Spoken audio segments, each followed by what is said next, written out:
when I'm trying to reach out to people, trying to get a meeting with them, trying to find out where some opportunity is, are we going to move forward? What can we do? I sign a lot of my emails. I'm here and happy to help however I can. And I mean that. Mm-hmm. I'm kind, like, you know, most people say, oh, it didn't work out. I'm sorry, this, that, but they're like, I really appreciated this process. Hands up, heads down, shake it off, turn around, we're kicking dirt, we're gaining ground. Michael Goldman, Teledoc Health. Yes, sir. Welcome to Super TRUEper. Thank you for having me. Glad to be here. Yeah. So you got here this morning. I got into Birmingham, Alabama, Last 10 o'clock last night, and drove into Gunnersville this morning. So this is a lozenge from Europe. As you know, just got back from Croatia. Yep. From a cruise. If you want pictures, just ask me. Fisherman's Friend original menthol and eucalyptus flavored lozenges. That's what I'm going to take. I know it's not the best thing, but I don't want to cough during the podcast. Given that the True office I've learned is right next to a barbershop. Yes. And you just made a quick pit stop at the barbershop. Got a beard trim. Eucalyptus and menthol sounds like a great shaving cream combination. Oh, it does. I was really worried about how this is going to taste. I bought these in Croatia. That's where we were for the past week on a boat. Also, for the listeners, I'm very discombobulated. So if this podcast goes off the rails, it's totally my fault because I am jet lagged, sea lagged. Is that even a word? What do you call it when you're coming off of a boat and you can't, like you're disoriented? Because you have sea legs. Woozy, drowsy. Yeah, I didn't know if there was a word for it. There probably is. I'm setting up really low expectations for this. But I think it's going to be fantastic because you, my friend, are fantastic. We were having lunch. We were. Val, my wife, had lunch with us. Hot Dog, as she is affectionately known now. And now I know the story. The story. The entire network now calls her Hot Dog or Miss Hot Dog or Mrs. Hot Dog. Yeah, she's married. This is totally random. This is a long-winded story to give you a compliment. We were talking about surveys and Google reviews and things like that, and I was complaining because I don't like I don't even want to do surveys anymore, but it's true. Because I think I do a good job of explaining surveys and what they're supposed to be, but they end up being sort of a permission to critique instead of a permission to just praise too. Mm-hmm. And you said, well, you do a really good job at the events of setting this up about how to do it. And I'm like, man, like you listen, that's fantastic. And so you have only been in the True family for how long, as far as like being a strategic partner? Well, Teledoc was already a strategic partner, but when did you come onto the scene? At True Learning Academy in, 23? So last year in 2022, I think it was the Omni in, like Las Colinas and Las Colinas, yeah. In Dallas. That was my first event. I'd been in my role for 3 weeks at the time. I like to say I didn't really even know my elevator pitch at that point. But it was a fantastic introduction. I remember showing up to that event with the goal of really just consuming. I didn't really, I'm a big believer in you don't know what you don't know, personally, professionally, et cetera. I just wanted to go and kind of consume and figure out like what the heck this was. And let's see, a couple months later, was it Healthcare in Harmony, or there was another event that I knew I was going to be going to? Oh, that was Healthcare in Harmony and Influence. Right. Were later that summer. And I knew I was going to be going to those. And I thought, okay, well, consume here, almost like defense, and I could be an offense there and really be more involved in the community and have some great conversations. And at that event, I had some great conversations with Jackie and Angela from Benefits Texas, and was really able to start developing relationships with inside the network. And I haven't looked back. It's interesting. I might press into this a little bit, that because it seems like I've known you for more than a year. It's been just a little over a year. Maybe it's April, May, June, July, August. Not a year and a half yet. You're a regular on Tuesdays on our live stream. You're present at virtual events. You're the epitome of a good partner at live events. What was it about your personality, the True culture, that made that such a good fit? Made you be such a, I don't know. Like, I just love it when someone like you, who I don't know, I feel like I've known a long time. I know you like the True culture, but I don't exactly know why. I don't know over the past year what's happened, to make me feel like I know you. Plus, you just fit in so well with the culture. I think I could take this a lot of different ways. The environment was very welcoming, very open. I remember telling people late April of last year when I got home from that first event, Scott stood up there and said, we're here because of our strategic partners, and you're all business owners and adults or whatever however you say it. You can do business with whoever you want, but we just ask you to take their phone call. And as I was getting into my role and making a lot of phone calls and trying to set up meetings, I had a list of all the true agencies that I wanted to get a meeting with, and was just kind of checking them off one by one, and really kept thinking of, that you've kind of given that request of the partner agencies. I also feel like I just try to be like a genuinely open and honest person. I'm not, you always talk about you're not selling at these events. I don't try to sell. I wouldn't have even probably have tried to sell, but rather just, what's your story? I'm genuinely curious. I love to know more. I did implementations for years before I got into sales, and I think kind of that operational background. I'd done some career event planning early in my career, and like a lot of that is details and logistics and kind of the nuts and bolts in the back end. But if you use those same terms of what's in a human's background, it's kind of why you showed up as you are today. How did you get here? What are you interested in? What makes you tick?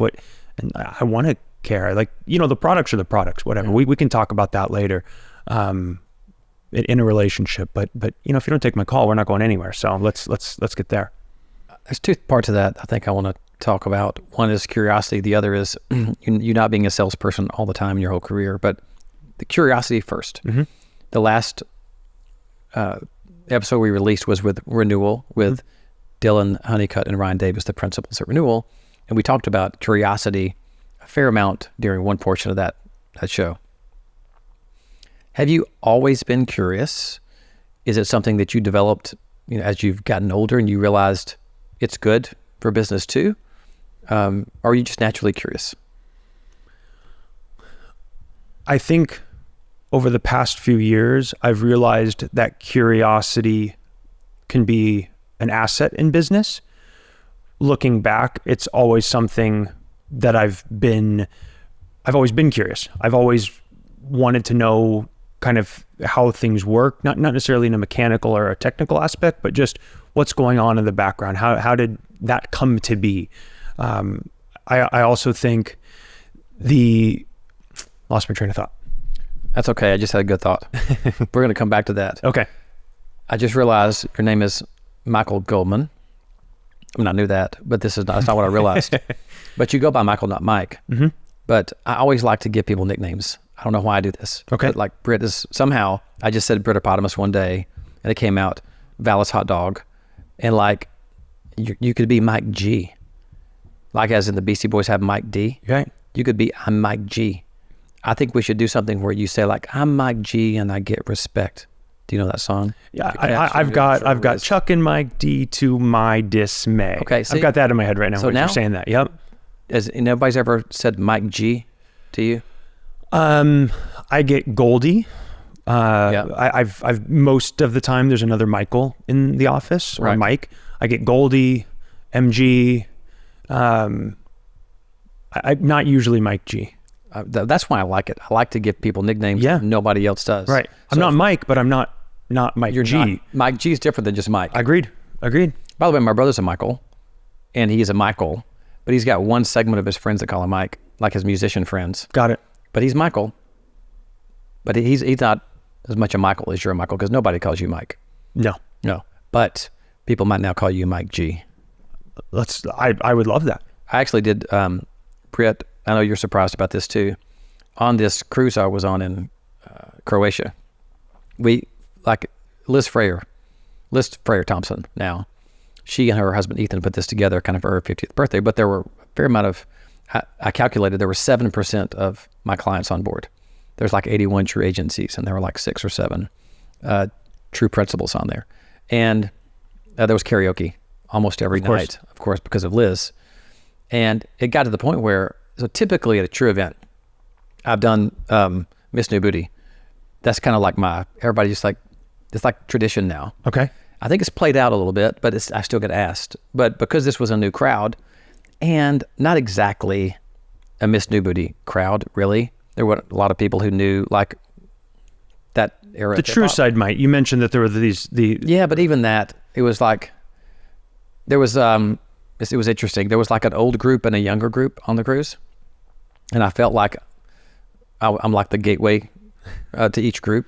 Like I can hang with a younger group, and it's not like they're that much younger. They're maybe 45, but they're more youthful in their energy. Then there was an older group and I'm like right in between. Sure. I was really I was the only person in that older group that actually did karaoke. Okay. I'm saying all this to say that, Britt, I had to expand. So I did a Beastie Boys song, and I did, which one?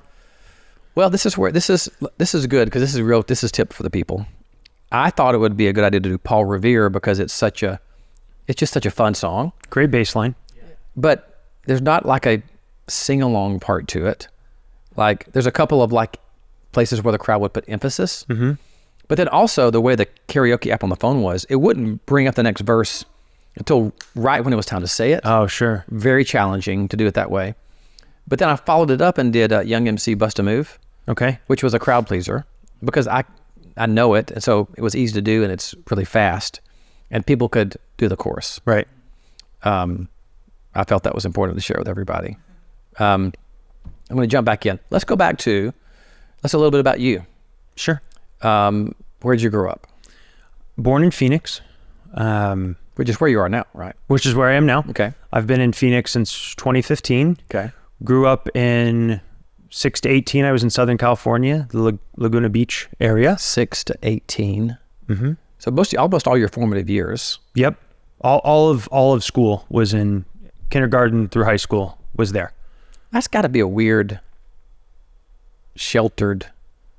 What's that like growing up in and around Laguna?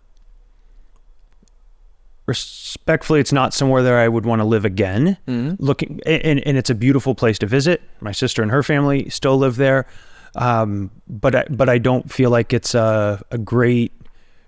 It's not a melting pot. It doesn't seem. No, I would not think so. A melting pot of rich people. Yes. Yeah. Yes. But it was beautiful. It was great. I mean, I had a wonderful life, and I don't really like the sand. I love the water. Right. So I'd be in the water, but I didn't really like going to the beach, cause don't particularly like the sand. But the, beautiful sports fields, we'd ride our bike to the center. It was literally called the center, like on the signs, and right. We'd ride our bikes to Burger King, growing up, and had fun there, and the ice cream shop and the Mexican place, and right. Great memories, good friends from childhood, great families, and sleepovers. Oh, I'm going to Sean's house. I'm going to Ryan's house. Great relationships that I still have today. Now, what high school did you go to there? Aliso Niguel High School. So not like the Laguna. Wait, was that the MTV show? Laguna Beach. Laguna was Beach. The MTV show. Yep. Okay. But was that at Laguna? Were they in high school at that time, those people? Yep. So they were the same high school class that I was, 2004. Oh, okay. They were Laguna Beach High School. So I was, let's call it 5 miles inland. They were on the coast. I'm going deep into my reality TV memory. Is the girl who ended up married Jay Cutler, did she come from that show? Yep. That's Kristen Cavallari, if I'm not mistaken. Okay. Yep. That's pretty good pop culture on my part. Yep. I think I only know that because I saw her recently on something. Yeah. Because they're divorced now. Yep. We have things for all types of people on. I know. Super TRUEper. And if you don't know this, and maybe they don't have it anymore, but LC, Lauren Conrad, you could always, there's kind of like I call it like a spine on the side of the hill where it kind of turns, if you will. Right. And that was her house. And you could see there's like a couple palm trees, and you could always drive by and be like, oh, there's LC's house. What's she doing now? Do you know what she's doing now? I'm pretty sure she has, my wife's going to probably watch this and be like, yeah, like a fashion line, or maybe it's like home goods stuff. Okay. I think she's got something So she there. stayed in the public domain a little I believe so. Yeah. So what year when was that? I think it was maybe 2002, 2003, 4, 5, somewhere in there. Right. We graduated high school in 2004. Okay. So it was definitely filmed somewhere in 2003, 4, 5, somewhere in there. You know what's strange is when you get older. I was like a real grown up at that time. I was like 32, probably 33. That's like legitimately grown up. Right. And I think I watched that a little bit. Is that bad? I guess everybody, it was new. Reality TV 20 years ago is not what it is today. Okay, I don't feel as bad. You get a pass. I get a pass. Yep. All right. So you go there. So then 18 years old, you graduate high school. Yep. Where do you go to school next? What's next? Northern Arizona University in Flagstaff, Arizona. What's their mascot? What's the Northern? Lumberjacks. That is fantastic. The Lumberjacks? Flagstaff is the largest ponderosa pine forest in the world, or in surrounding Flagstaff. I would not have known that. It's at 7,000 feet. There's a 12,500 foot mountain. They get 80 plus inches of snow a year. It's a beautiful place. I learned some of this at lunch with Miss Hot Dog. Yep. Because she was talking about, she grew up in Albuquerque. Right. Which before, pre-Val, as I like to call it, PV in my life, I didn't know that Albuquerque and Denver were the same altitude. Like, I didn't know they were both at 5,200. You're saying Flagstaff is at 7,000 feet above sea level? Yes. You know what I almost said? I almost said all the time. No, part of the time it's true. It's like an elevator. Yeah. I literally almost said all the time. It is. Yeah. Of course, all the time. It's the dumbest thing I've ever thought in my life. Wow. So what made you go there? What made you choose Arizona? One Saturday morning in the fall of 2003, after football practice, Saturday morning football practice, my best buddy at the time, Max Chesmore, his dad lived Shout out Max. Shout out Max. He's a aeronautical engineer. Oh, smart dude. Yep. Real smart. His dad lived in Flagstaff at that point, and he and I applied online one morning. We were going to go there together and room and be buddies. Yep. He ended up going to UC Davis to play football. Okay. And I didn't get into anywhere else that I really wanted to go. So I kind of ended up in Flagstaff, and it was great because I still had a lot of family in Phoenix. Flagstaff's about a 2-hour drive north of Phoenix. Right. So it was a great place to be. I'd never been to Flagstaff till I got there in June for my previews before I started in August. And I went home the summer after my freshman year, and I didn't go home after that. Wow. Isn't that amazing? I think in my life all the time, the path that we didn't take. Yep. And that little, because you had a friend whose dad was there, you applied. Without that friendship or that morning, your life takes on your life is different. I met my wife there. I think about it all the time. It's wild. I mean, it's if I would have, I think I got into Chico State. Right. Well, I don't know. Like, I don't know anything about Chico State. Right. Maybe I would have, like, obviously if I went there, but I didn't really have any connection there. I who knows what my experience would have been like in college, and the relationships and the learning and the development as a young man, as a adult, or someone who's, I always like to say I'm not an adult, I'm growing up still. Right. So we all are. I like to think that, I read a lot, and a big Stephen King fan. He's got a bunch of books that are basically on the premise of there's parallel universes. Mm-hmm. I like to think that there's a universe somewhere where Chico State, Michael Goldman, like, you've got like long hair and you wear headbands and you listen to like the Grateful Dead, and like there's just a totally different version of you out there somewhere. Since we went that way, I always said I don't smoke enough weed, or any for that matter, to go to Chico State. I mean, in Humboldt, no, maybe it was Humboldt State. I don't know. I got into one of those two, and I think they're known for their. I would not know the difference between either. Yeah. Chico State just sounds like, I have no idea. Right. It could be a fine academic institution. I have no idea. Nor do I. So you go to Northern Arizona. Yep. And you just said you met your wife there. 2 weeks after I graduated. Yep. Oh, so you went through you graduated. Mm-hmm. What year was she when you met her? Or was she in school? Yep. Okay. Yeah, we had, our paths just hadn't crossed. She may have also just moved to Flagstaff maybe a couple months before. Mm-hmm. I can't exactly remember when she moved to Flagstaff. Okay. But I had just graduated and was working this summer job on campus that I had done. This was to be my third summer doing that. And she was working in the office where our students were living one morning. Our students were living there all summer, but she was there one morning, and I walked in, and that was that. Do you remember seeing her for the first time, or did she see you first? She was in an office. If you could see this room, it was a dorm room that we'd converted for the 6 weeks of this program into an office. And I had walked in the little door of a bedroom, and so we kind of saw each other simultaneously. Got it. In a very literal sense. And at that point, this is 2008. I didn't have Facebook, and a week or two went by, and I was in the library. I was working in a summer program for high school students that had come to Flagstaff to get an experience of what college was like. Mm-hmm. And we were in the library for kind of just free time for the kids, and we were supervising. And I was there with my best buddy, Andy. Shout out Andy Norse. And Lydia, my wife, had posted on Facebook that she had a rough day. Something with school had happened. And I was like, oh, let's message her. I don't know that I had her number at that point. Mm-hmm. So he sent her a Facebook message, which he found for our wedding. He officiated our wedding. Oh, okay.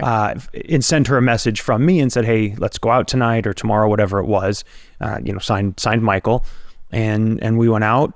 And 2 weeks later, I knew I was going to marry her. She says that when I said that to her, it scared her, but I don't believe that part. We're onto something here. Okay. Because the episode we did with Adrian Jansen, Joey was smitten immediately and gave her a promise ring, like for their 6-month anniversary. Okay. So he took her to a restaurant on their 6-month anniversary, had a flower, and gave her a promise ring and said, I'm going to marry you one day. Yeah. So you knew early on, you really thought like this was the one. Yeah, I could tell. So we were married, we were dating 4 years, almost to the day I proposed on our 4-year dating anniversary. A year later, we got married. So we were together 5 years before we were married. On our first wedding anniversary, for the gift, I gave her the receipt from our first date at our favorite Mexican restaurant and the ticket stubs to our first, we went to dinner and a movie that night, and the ticket stubs to the movie. Well, there's a couple of things about this. Number one, every dude out there is not rolling his eyes because you're making us look bad. And you also set the bar so high for yourself. Have you ever looked back in that and said that was tough? I just set the bar too high. Now I've got to live up to it. I got YOLO. I don't know. I got nothing. I'm just teasing. Yeah. No, that restaurant was a really special place to us. It's actually 2 weeks before I had met Lydia, I had my college graduation dinner there. It's where I proposed. We had our wedding dinner at that restaurant. I mean, we went there a bunch. And when they ended up closing down, we were sitting in the little window one night. It was a snow. I think it was December, snowy night. And the owner walked in and she starts bawling her eyes. And she's like, you two are the reason we almost didn't close. Like it was a really special spot. So we've got a little picture of our engagement photos. What's the name of the place? It was Cafe Ole. It was called Cafe Ole. Yeah. Well, we're all about romance here, apparently. Yeah. I wonder if there's, how like some startups, this is going to be a schizophrenic podcast, Britt and Michael. You know how some startups, maybe you don't know, they really didn't start out with where they are today. Sure. Like Netflix started out as something different than it was. Twitter started out as something different. I think Netflix just Friday was the last day they were mailing DVDs. Oh yeah. But I think even before that, it was not even a DVD thing. I could get it wrong, but you get the idea. Sure. All these tech companies, they pivot because their original stated purpose end up not being a viable market. Right. Maybe Super TRUEper is really a love show. We talked about relationships. Let me get this. So the next episode we release is Chris Watt, by the way. That's tomorrow. I have to write a social post for that, by the way. We're going to drop Chris Watt's Beach of Omaha tomorrow. But Adrian, we talked about Adrian and Joey a lot, their relationship, Brett. Yeah. Ryan and Dylan, we talked about sort of, they've got like 8 kids between them. So that's actually the number. Not like they have 8 children now between them. Sometimes they have 8 kids. Yeah. And we talked about how they balance it. Who was before that? Lewis talked about his. We talked about his young family, travel and all that kind of good stuff. Maybe we pivot in 5 years. It's like, what's a way to say Super TRUEper?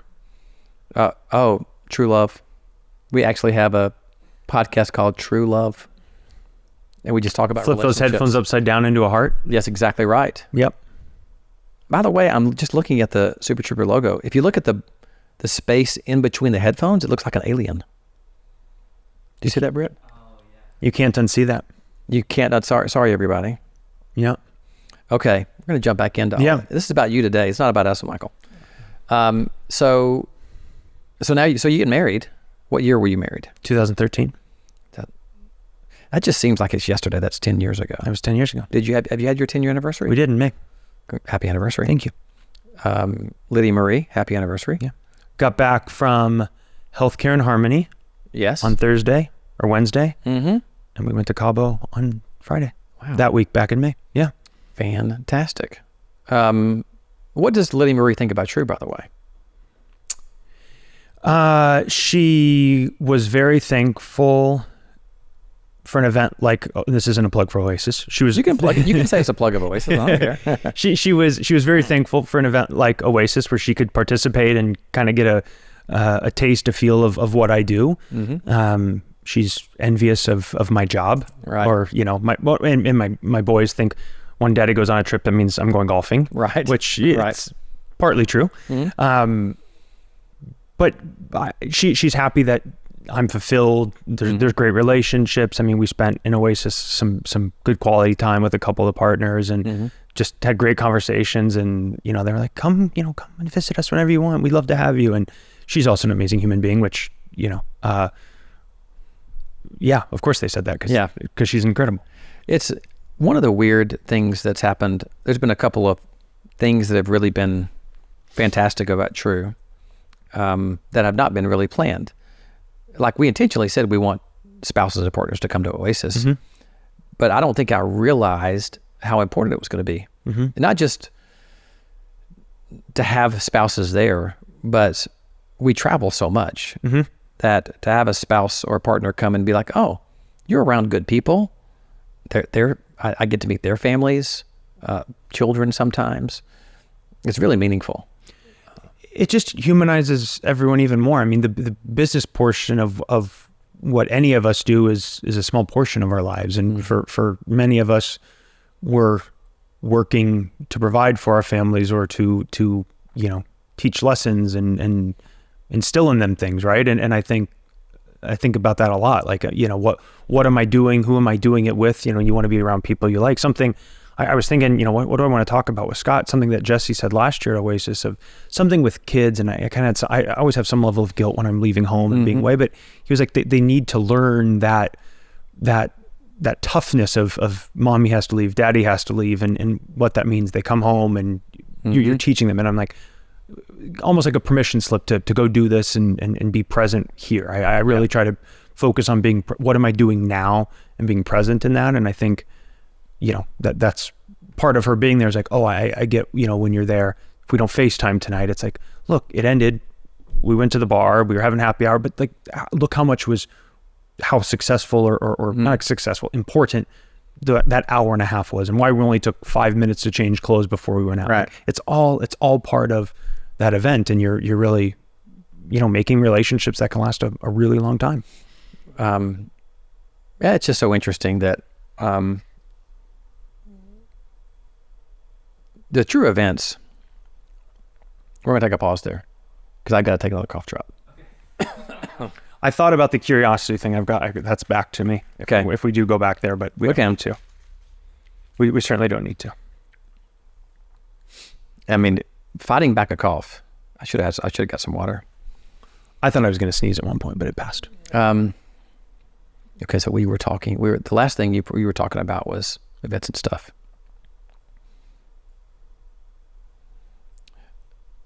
Okay, so let's jump back. I'm going to go timeline. We're doing a chronological Mike G conversation right now. So you get married. Where do you live? Where are you living when you get married? Flagstaff, Arizona. Flagstaff, that's right. Yep. What's your first job out of school? I graduated from the College of Business, the W.A. Franke College of Business at NAU. Shout out W.A. Franke. Yep. Bill Franke, he was a big investor in American Airlines, and he gave a bunch of money, and they got it named. That all happened while I was there. It was pretty impactful for the university and for the school. And during my time in college, I was a student worker in the College of Business, knew a lot of people. Right out of college, my first job was an academic advisor in the College of Business, where I had just graduated from, working with people that I basically sat this close to every day as a student worker. I did that for about 1 year. And then a job opened up in the career services office at the university. Again, same team, same people I had been working with. And I did that for the next 4 or 5 years at the university. So planning the career fairs every semester for the College of Business, interviews for all the accounting students. That was a whole big project each October, I think that was. Then also doing mock interviews with students, resume critiques, a lot of that. So looking back on it at these career fairs, and I always knew I just wanted to be in Flagstaff at that time, and I was happy with what I was doing, and I had a wonderful life. But looking back on it, part of that curiosity and looking back on what I'm doing now, that was all networking. Yeah. And how many people, I'd bring in 40, 50, 60 employers. I had relationships with all of them. I certainly didn't, I could have done more and different. But looking back on it, it's like, well, okay, I can take away from that. There's no regrets. There's nothing like that. It's just a matter of like, oh, that's what, I get it. I'm doing that now. And what are these relationships and networking, and how can we each help each other, and what can we build from all of this? And now it's clear as day, but in the moment, I couldn't see far enough ahead in my future that it didn't really matter to me. And you really didn't know. I think this is a great lesson for all the kids out there. If there's any kids listening, there might be like a kid somewhere. When I say a kid, one of our college age folks that are involved might listen to this. You were just being good to people in a job that you liked, and you're being yourself. Yeah. And you weren't thinking about networking or developing relationships for later. You were just being good to people. Trying to be, yeah. Yeah. And I've said that many times when people have said, whatever, success, I don't even like to use the word, but I've had some work success, and a lot of it was just being good to people along the way. Right. Just being kind and honest, and listening to them. Right. And being curious. So that's cool so that was from age like maybe 22 to 26, 23, 27 or longer?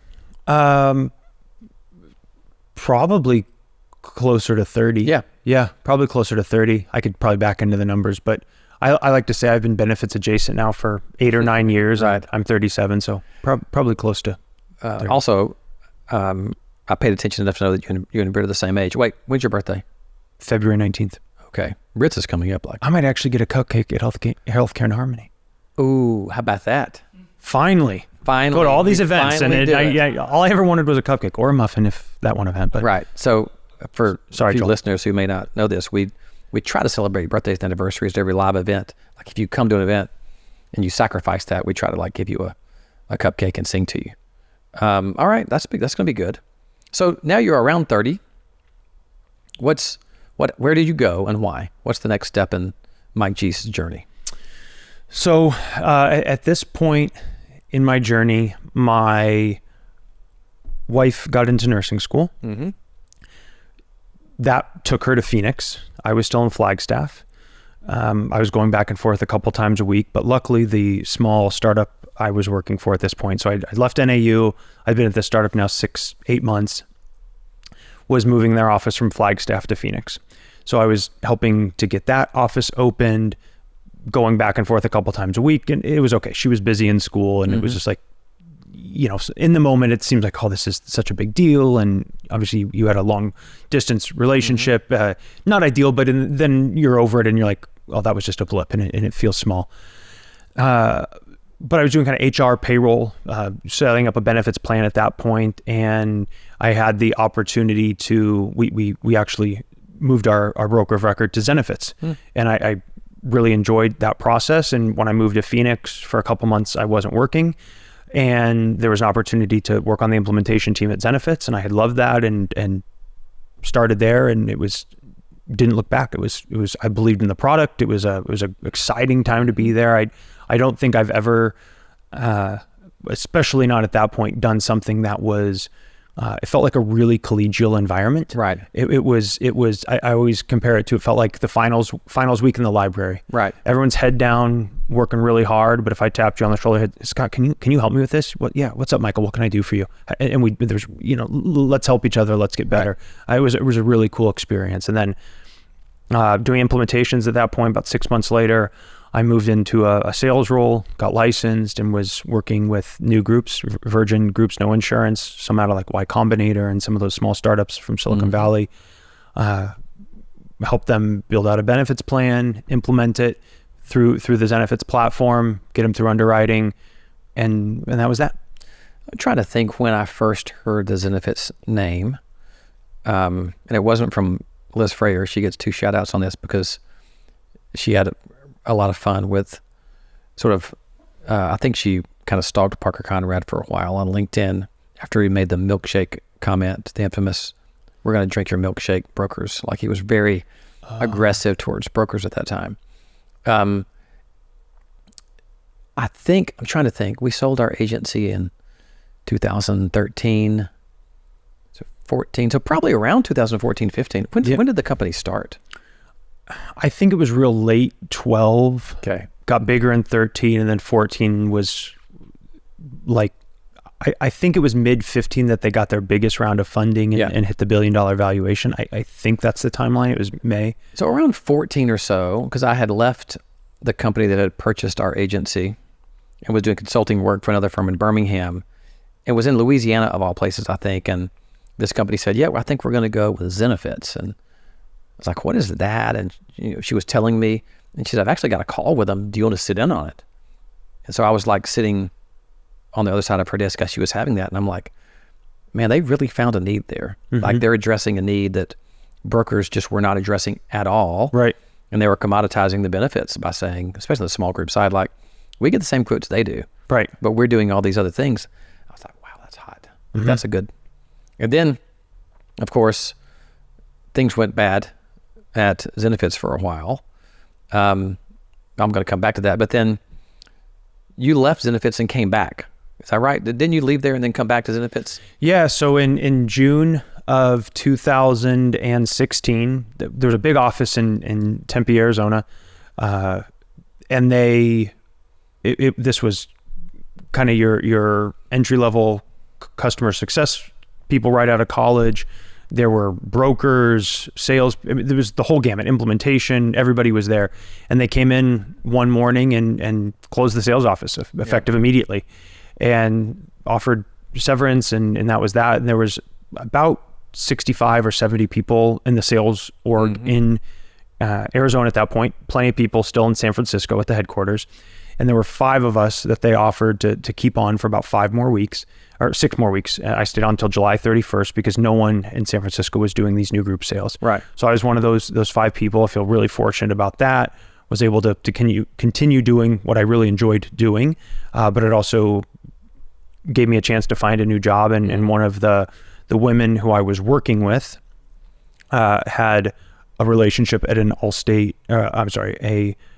identity theft protection company, now called Allstate Identity Protection.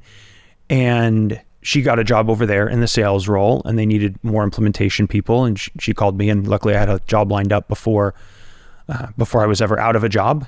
And I was there for a few years working on some really, really big projects, which was amazing. And then I had the chance to go back to Zenefits when they reopened the sales org, and spent another couple of years there. And at that point, they'd sold their book of business. It was just HRIS sales, no SaaS sales, no insurance stuff at that point. Well, reason number 7,842 were in the Matrix. InfoArmor was that identity theft company was for about a year and a half to 2 years an early strategic partner to True. Shout out Seb Dapolonia. He had a weird last name. Is that right? We're connected on LinkedIn. I know we are. If I had my phone, I'd tell you. If I just said his last name right, that is I think it's like a D apostrophe Seb Dapolonia. That could be I wonder can you Google that? LinkedIn. His name is Seb, S-E-B, and I think it's Dapolonia. By the way, it sounds like I'm saying Dapolonia like Stankonia, like it's an Outcast song. AT-Aliens. Oh, that's some good stuff. Mm-hmm. My brother has a really good Outcast story. I'm going to tell a story. We're just going to tell it while I would love that. So, do you remember Freaknik? Do you know what Freaknik is or was? So, circa, I don't know. There was it was historical black college, or just it was Black Spring Break, and it was called Freaknik, and black students were going to Atlanta for spring break. And the first year it happened, it was totally took everybody by surprise, and it shut down the whole interstate system in Atlanta. It was kind of a crazy party, and it turned into really shenanigans. I mean, it was a pretty bad situation. And I'm pretty sure it was the first or second Freaknik. My brother just got caught up in the traffic. And it was dead stopped, and people were just getting on people's cars. And somebody jumped on my brother's the hood of his car. Andre 3000. Big boy. I had a 50-50 chance. 50 chance. And Michael remembers, that's my brother. He was like, I remember he was kind of getting mad. And then he was like, big boy? That's the Outcast story. Did you find Seb? You got to tell me how to spell it. SEB is a first name. S-E-B? B as in boy. SEB. It's a first name. Okay. There can't be that many Sebs. I'd go on LinkedIn Yes, Ryan. and type in the first initial D. Try InfoArmor, Allstate Identity Protection. You think he's still there? This is a scintillating conversation for the people at home. We'll look it up later. I can see Britt. He is engaged in this search right now. You know what I can do? Let me do this, because I also remember Seb, because he was single at the time, and Val and I had just started dating, and he asked Val out, and he thought I was going to be mad at him, and I'm like, bro, hey, Dapolonia, that's his name, D''AppolloniA, And that's why they're no longer a strategic partner, because he asked Val out. No, I'm just kidding. after they sold, who'd they sell to? Allstate? Is that what you said? Yeah. Can I? That's it. Yeah, absolutely. Milestone Funeral Partners, Chief Growth Officer. Wow, that's a career change. I'm going to have to send this to him to let him know that we're talking about him. Yeah. Very nice and smart dude, by the way. I think I was probably mad because Val probably would have gone out with him if she wasn't dating me. Anyway, we have somehow we talked about Seb, InfoArmor, and Outcast in that last conversation. But it all came back to dating and love. It came back to true love. That is true. I like the way you circle that back in there. Okay. This is a theme. Val was listening to my podcast with Adrian, I think, on our ride back from Atlanta yesterday, and she started laughing. She said, "This is the most schizophrenic thing." We were just bouncing all over the place, which is what we're doing now. But now we're going to jump back into the timeline. You're back at Zenit. Mm-hmm. And then what happened? Like, what's next? How long were you there for the second time, and what made you leave? Why'd you leave? Where'd you go? What happened? 2 years. I was there almost 2 years to the day. Okay. Just ready for the next, like with that, it was very much kind of the same conversation over and over, much different than working in this space. I mean, even if I'm talking about our programs, there's 27 different reasons why any one of them could fit, right? That was very much with Zenit, the same kind of conversation over and over, and it just got stale, and I was ready for the next adventure. And I had the chance to move over to BetterHelp, which is an online therapy, mental health therapy company that Teladoc owns. It introduced me to my personal therapy journey, which is incredible to do that. It's when I start talking about mental health. If you've ever been on a conversation with me, I sit up a little taller when we start talking about mental health. I'm a huge advocate as a male, as a dad. There's therapy trends very heavily female from the therapist side, but also who engages and participates in therapy. I learned so much there, and like I said, they're owned by Teladoc, and had the chance to move into this role and work a little bit more closely, instead of directly with employers, the consultant and broker community, and haven't looked back. So there's three things I want to talk about right now. Okay. I want to talk about this therapy conversation, and then I don't want to forget to come back to the two items that I mentioned: curiosity and being a non-salesperson. Okay. So I want to come back to that too. But first, let's dig into that. We're of a different generation. You're 37. I'm 53. My kids are of a different generation. They're 24 and 21. Yep. It's so, I don't even want to say acceptable, because that's not the right word, but so many young people use therapy now. It's very, it's just commonplace. And I think the older you get, the less commonplace it is. Yep. I even have a block, I think, and my daughter's told me forever that she thinks everybody needs to go to therapy, including me. But I do think I'm of a generation that's like, I'm fine. Right. I mean, like I almost don't even want to go deal with anything. I had a crazy childhood, and I'm like, I'm fine. I'm afraid if I go back, I'm gonna it's gonna make me like fall apart for some reason. In your journey, your personal journey, because you were with Better Health, you mentioned your personal journey with in the field. Why do you think men and then older men are so resistant? I don't know if I would put it on, well, I guess the way it trends, but I don't know if I would put it necessarily just on men. It was something we were talking about at lunch with surveys, or if you said, hey, did you like this? People are like, oh, I'm so glad I did, whatever. To the point you just made, like, you might be opening up stuff you don't really want to open up. You filed that away back there, or pushed it, it's pretty deep down wherever it's hiding in your mind, and it's uncomfortable to bring it up. And I think, think of habits, or, I want to Tuesday today, I should put my phone down more, things like this, right? Like it's hard, and people aren't always ready to say, I'm going to do that. For me, I had a great colleague who, I'm working at a therapy company, right? So sure. There was less stigma. It felt like a very safe environment. I mean, of course, it was all private, but there was a lot of encouragement and support there. And one colleague who's basically just kept saying, try. And I did. And it took me 4 therapists to find the right person for me. And that happened to be the first male that I worked with. I didn't know that I would want to speak to a male therapist. And to this day, I don't know if it was because he was George and who that man is, or because he was a man, or the combination. But that worked really, really well for me. And we worked together for about 6 months pretty regularly, and unpacked a lot of things and talked about a lot of different things.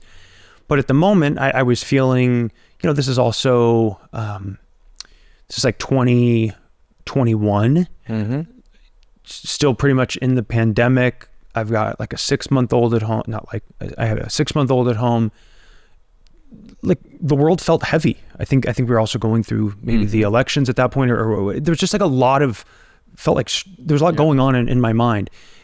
And I thought it could be almost like a professional advantage as well. I didn't feel like I was going into conversations anymore tall and shoulders back. Like I hate war and sports analogies, but you go into sports, you're like, I'm going to win, like combat, like I'm going to do this. Not that I go into any sales conversations like that, but I felt like I was timid. I was on my heels. I wasn't leaning in with the same energy and vigor that I previously was. It was like a professional confidence almost. I was lacking because of all these things going through my mind, and that really helped kind of clear that up. And I thought, well, maybe this could be not necessarily a professional advantage, but certainly something to strengthen who I am and make me better for myself, my family, and my business. Well, it's interesting. I think we need more people just to say simple things like that. I've said before many times that, our country is pretty divided along political lines, and it's almost like one tribe just wants the other to lose. Right. It's like the worst version of a sports rivalry. Right. Like, I don't really care if I win. I just want your side to lose anything that it plays. Right. It's like Alabama-Auburn, right? Like, I selfishly want Auburn to lose all the time.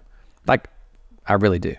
It's a terrible trait, but when you're in the state, you're like, oh, there's a debate competition in Auburn. I hope they lose. I hope their chess team gets destroyed. Right. And I say that kind of in jest a little bit. Sure. But it's true. If you're conservative or liberal and you subscribe to one of those tribes, the worst of that is you actively want the other side to lose. And it's just so tribal. And you're never going to change anybody's mind by being combative or telling the other person their ideas are wrong. The only way, if you want to have influence, is just to live your life a certain way that's admirable, right? And I think that if more people live their life in a way where they say, yeah, I like therapy, this is why. It makes me a better human, and these are things, that's cool. I think we need more people to do that. Yeah. All right, let's jump back into the curiosity and not being a salesperson. Let me dig the curiosity thing again. Sure. I ask you the question, were you born that way? Did you develop it? Talk about curiosity now. Here's a question. You've got 2 young boys now, right? 5 and 2. Those are the most curious people ever. When I talk about it, curiosity from a dad's perspective, raising curious human beings, or now from a work perspective, what comes to mind? Well, how many times a day I hear the word why? Right.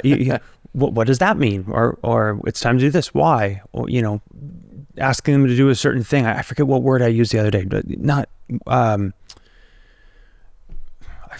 what word? It was something, just an everyday word. What does that mean? It's Right. like, oh, well, open it up a little bit and try to get to the meaning. But then at the same time, hey, what'd you guys do at school today? Well, tell me more. Oh, we learned about saving the earth. Well, what does that mean? What does it mean to save the earth? What can we do? And just trying to ask those questions, and they're just really basic questions. And I kind of started our conversation. I'm a big believer in you don't know what you don't know. And I think a lot of people, if it's in business and, trying to uncover what might actually be helpful for them, they don't know what they don't know. They maybe haven't thought about something in a certain way. It may not be the way, it may not lead you to the solution, but at least you just answer the questions. And I think from my standpoint, I really, with my family, with my boys, just try to practice patience. Like that's from a sales perspective, like, right. None of us are, it's not, patience is not a skill set that you would associate with most salespeople. Right. But with my boys, it is be patient, answer those questions, try to give them that, so it's hard sometimes. I'm trying to do something else. I need to do something else. Could be making them dinner or, getting ready for bedtime. It could be something very important and trivial. It could be something, hey, I'm in the middle of a meeting and they come in or something. But just being patient and taking the time to give them that, because that on the flip side of that, if I'm pushing that away, I'm not supporting that behavior. It's a good behavior to encourage. There's others that we can try to slow down. Well, it's interesting. The second part of that is your first sales job was around 30 or 32, or when was your first time in sales? 30. So I remember it was on my 30th birthday at Zenit. I kind of through an inadvertent conversation, got my first BOR. Right. For a client that they only had a dental policy for whatever I remember. I remember this out of Burlingame, California. And it was on my 30th birthday that that was my first sale, was getting that. I think that is beneficial in sales because a lot of the characteristics that you have, the ones that you're self-aware, and maybe some that you're not. All right. So patience, again, is not, I think when people start early in sales, you develop some bad habits. And being impatient is one of them. Being salesy also is, when you're always trying to sell, you do not come across at any time. Listen, I'm sure there are times when you have to sell and you have to try to close and all that. But sure, just the fact that you understand that true events are not for selling; they're for developing relationships.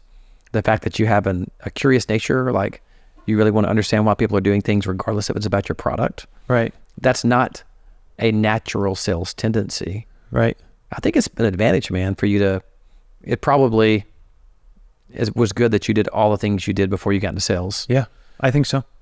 So let me ask you about empathy, because it's, and I want to mention one thing about that after we talk about empathy. I just, many of the best salespeople I know are curious and they're empathetic. They really are curious when they ask the question. Yep.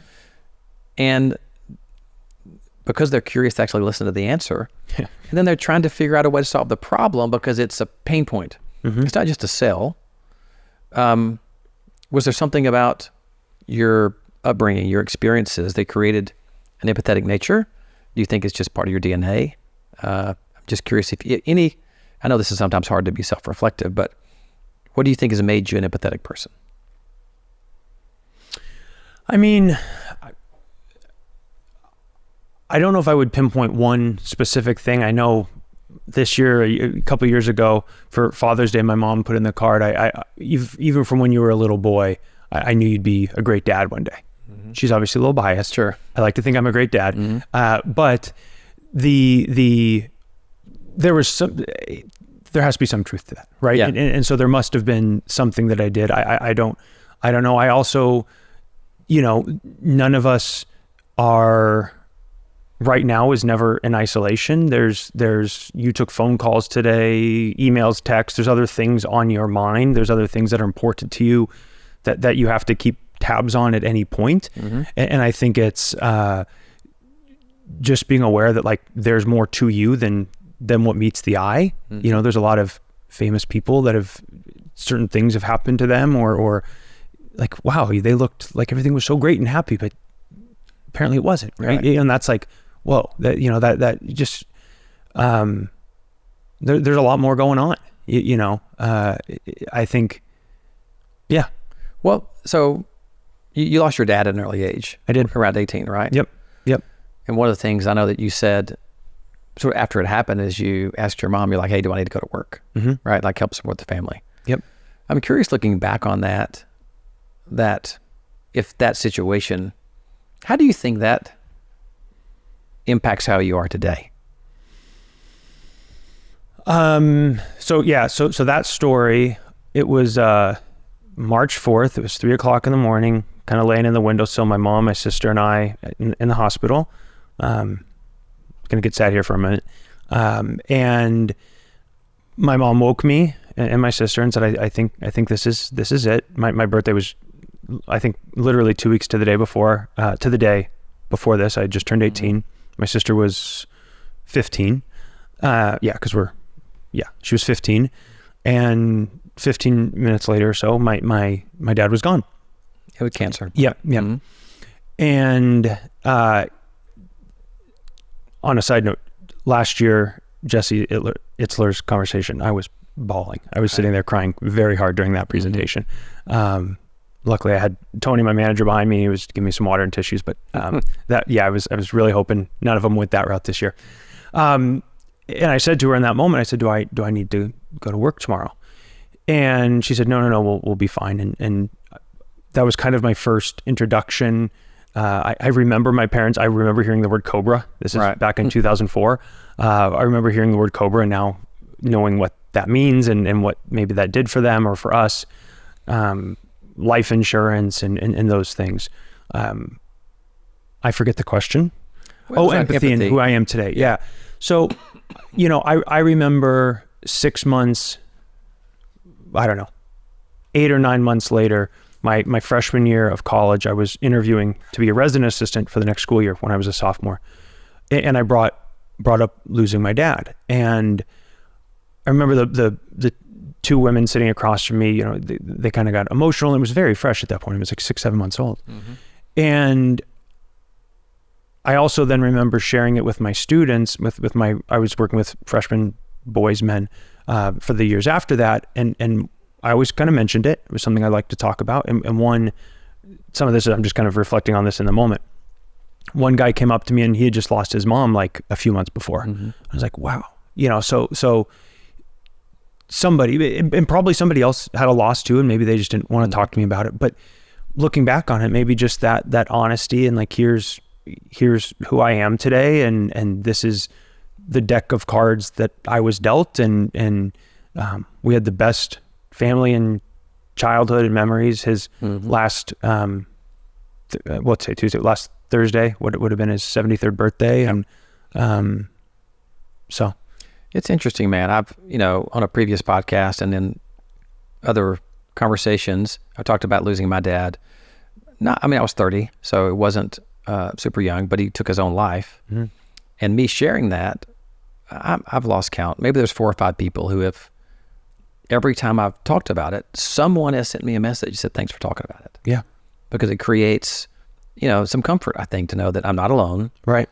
And I think it has, all of our, we're just a part of all of our experiences, right?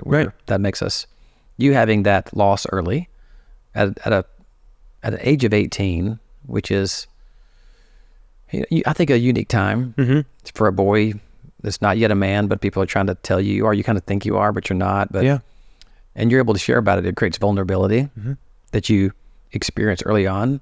Right. And maybe, I'm putting my therapist hat on, maybe you sharing that and being vulnerable and really real with people and getting that love back.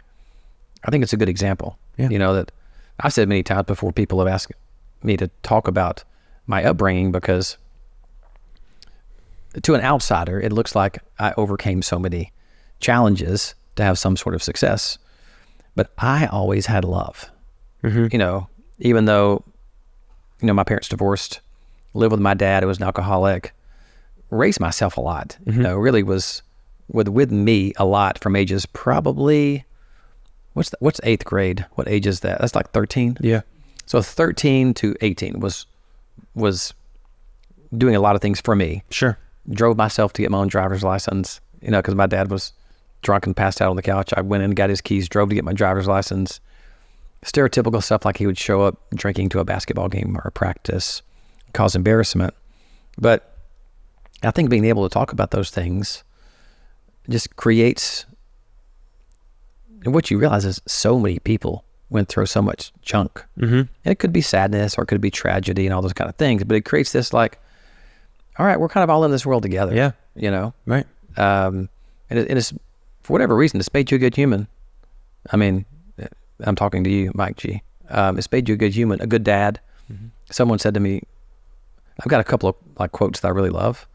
One of them is, parenting is the hardest thing you'll ever do, but only if you care about it. Oh, sure. Like the reason, it's not hard at all if you don't care. Yeah, right. Right. If you care about it, it's agony. It's agony times like 100 for Britt over there because he's got 5 of them he's got to deal with. That was almost like a soapbox emotional moment for me to talk about sort of loss and meaning. Okay, let me come back to a work thing. We talked about curiosity, and we kind of talked about how not being a salesperson creates all these avenues for you. Is there something else that you think is a characteristic that you have that would help other people to hear about, that's helped you in your early career in sales? Because you're still pretty early into it. You've been in sales for 7 years now.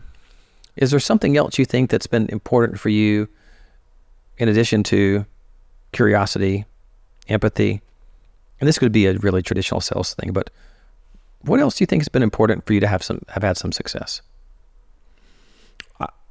I think there's some overlap with the previous, but I'm gonna bucket them together: kindness and sincerity. Part of that goes with curiosity, right? Are you sincerely curious, or are you just being like, how are you? But I don't really care. It's just the thing I'm supposed to say. Yeah. Kindness and sincerity. I mean, when I'm trying to reach out to people, when I'm reaching out to people, trying to get a meeting with them, trying to find out where some opportunity is, are we going to move forward? What can we do? When I want to help, like I sign a lot of my emails. I'm here and happy to help however I can. And I mean that. I'm kind, like, most people say, oh, it didn't work out. I'm sorry, this, that, but they're like, I really appreciated this process. That's all I can ask for. Right. I like just being kind and sincere. I went out to lunch one day with a true partner, an agency owner, and he said, well, you bought me lunch, I owe you some business. I said, you don't owe me anything. Right. I said, I want to earn it. I said, I got you lunch. You don't owe me anything. I think if you call on us and give us the opportunity, we're going to earn business and things like that. But, that I think just kindness and sincerity, just genuine, just be who you are. I mean, it seems simple, but I don't know that it always is. Most good things in life seem simple. I can't tell you how many times I've said, God, that was apparent. Why was that? I should have seen that a long time ago. Right. By the way, has that person have that person written any business with you? I've got an email in my inbox. I'm talking to you right now. You know who you are. You better. I'm just kidding. I expect something to come. Before probably the end of the month. Well, we intentionally haven't talked about Teladoc Health because really corporately they don't love probably team members to do podcasts because it could go off. So I'm not gonna. I just want the audience to know there's a reason. Well, actually, there's 2 reasons. Number one, we don't talk a ton of business on Super TRUEper. No, we're really talking about it. But number 2, why? You got plenty of time to talk business. Sure. But it's the rebranding is kind of cool to Teladoc Health. Yep. And the work you guys do is meaningful work. Yep. And so I just want you to know, man, that I'm being sincere. First of all, I can't believe it's only been a year, but I wish there was a way to replicate Mike G's of the world. selfishly, this is totally from a work perspective, because you're such a good strategic partner. By the way, the Teladoc people should love you. You just represent you so well. It just happens to represent them. But you do things like we talked about, like read emails and respond, and you really take what we say to heart around culture and how to. So thank you for just being you. Thank you. And I just realized, I think this is the only Super Trooper, Britt, that we've had where there hasn't been any kind of beverage in front of us. We've had everybody has had coffee. I had a beer with Adrian. I was thinking about that coffee stout or whatever you guys had. I wanted to try that. But Gotten that with some, but I've been able to cheers at every episode. We're not going to be able to cheers on this one. Give our best to Lydia Marie. I will. And your two boys. Thank you. And I appreciate you hanging out with us, man. Thank you for having me. True love. True love. Hands up, heads down, shake it off, turn around, we kick it